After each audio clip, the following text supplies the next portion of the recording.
Nagpakita ng malasakit at tunay na serbisyo publiko ang Revitalized Police sa Barangay o RPSB Team Palanas ng 505th Maneuver Company, Regional Mobile Force Battalion 5 matapos nilang personal na ipagkaloob ang foldable steel crutches kay Ginoong Romeo Samaupan Sr., isang person with disability at residente ng Barangay Palanas sa Ginubatan, Albay.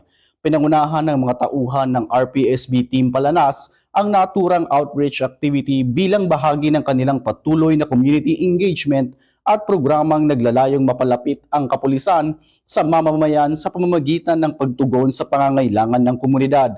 Lubos ang pasasalamat ni Ginoong Samaupan sa natanggap na tulong dahil malaki umano ang may tutulong nito sa kanyang araw-araw na pamumuhay. Ang foldable steel crutches ay magsisilbing mahalagang suporta upang mas maging magaan at ligtas ang kanyang paglalakad.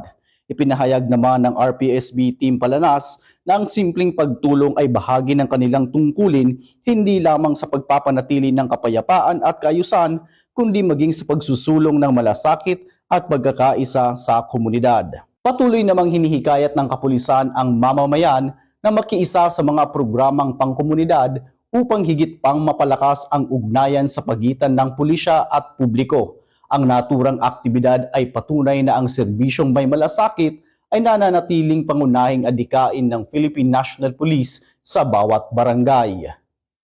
Mula dito sa Regional Mobile Force Battalion 5, ako po si Patrolman Alexander Mata, nag-uulat para sa Police News Network. At ito ang bagong PNP para sa bagong Pilipinas, serbisyong mabilis, tapat at nararamdaman.